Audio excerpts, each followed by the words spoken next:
I wanted to come on here to just kind of give my fellow Black conservatives some encouragement. I just want to tell you, one, you're doing an amazing job. Continue to speak up. Do not allow yourself to be silenced. Don't become intimidated. Don't feel like you need to silence yourself. I understand what happened, especially what happened with Charlie.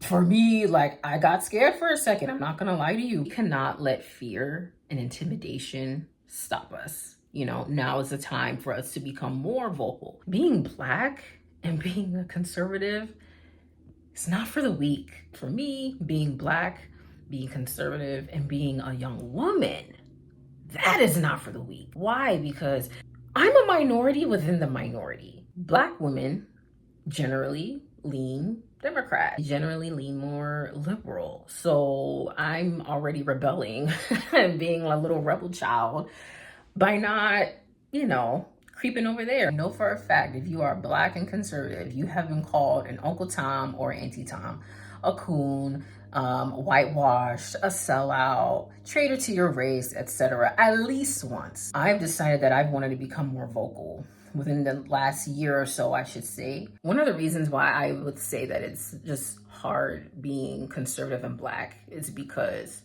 you don't subscribe to certain mentalities and belief systems as do, the majority of the Black community.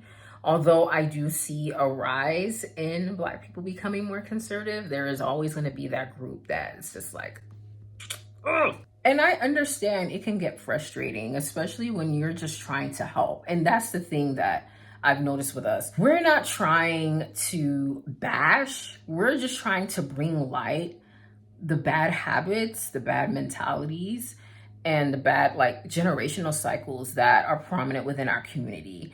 And we just want to call those things out and tell the truth on those things. But, the truth is not always going to be received. It's going to be met with backlash. It's going to be met with rejection. But I mean, hey, it is what it is. Sometimes, I've had to learn that I can talk somebody's ear off. But if they are not going to be receptive, what's the point? I'm just wasting my breath at that point. Being a Black conservative is like going against the current. It's like being ostracized and bashed because you refuse to look at yourself as a victim.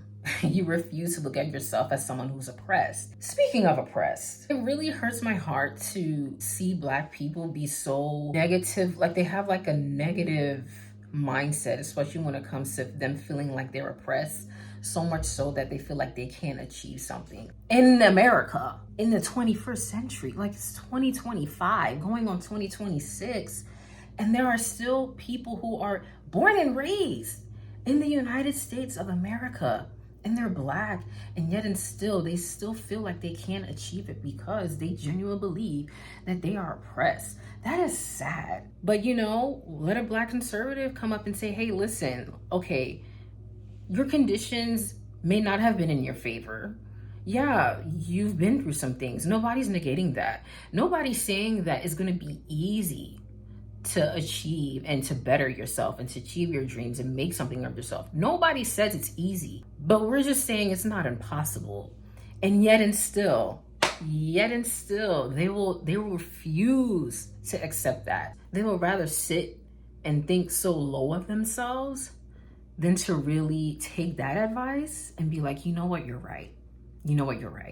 Anything that I have to do, I'm going to do, but we're going to make it happen. It's always like, oh no, I'm Black. I can't get a job there because I'm Black. How do you know that? Did you apply?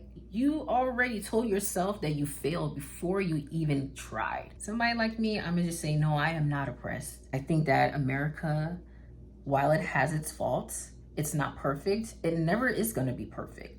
I would say that I am very grateful as a first generation immigrant that my parents and grandparents moved here when they did, because I was able to be born in this country, be born in this country, be born a citizen, and take advantage of the opportunities that this country has to offer. I'm very grateful. I really am grateful. Like I always think, I'm like, man, what if my parents never came here? First off, I wouldn't exist. Two, like I wouldn't have the opportunities and the life afforded me that I do have now. And I still have things that I want to accomplish, which is what I'm so excited about. So if I have to be called a coon or Auntie Tom, or they say that I'm whitewashed because I refuse to look at myself as a victim, I refuse to blame the white man for every little thing under the sun, so be it. Be like Charlie Kirk. Hey, they're gonna say and do whatever. You continue to march on. You continue to speak out. You continue to tell the truth. Because while you can also be met with backlash, you never know who you're actually influencing. You never know who you're positively impacting. So let's keep that in mind. So to my Black conservatives, all I want to say is I'm not trying to make this video too long. Keep your eyes on the prize. Keep Christ first. Stay centered in Christ. If you don't know Jesus, highly suggest that you do. When you're rooted in Christ, it makes it a lot easier. It's very easy to fall into the temptation and say, you know what, forget y'all. Y'all not gonna listen to me anyway. I might as well just go off somewhere and live my life in peace and quiet. But no, you decide to continue to speak out. You decide to continue to educate and inform and call out, things. So to my conservatives and to my Black conservatives, you all are doing an amazing job. You need to hear it from somebody because we don't hear this a lot. So I'm gonna be the one to tell you you're doing an amazing job. And what else? Oh yeah, hit the subscribe button and notification bell so you get notified for whenever I post. Other than that, God bless you all, and I will see you guys very soon. Bye.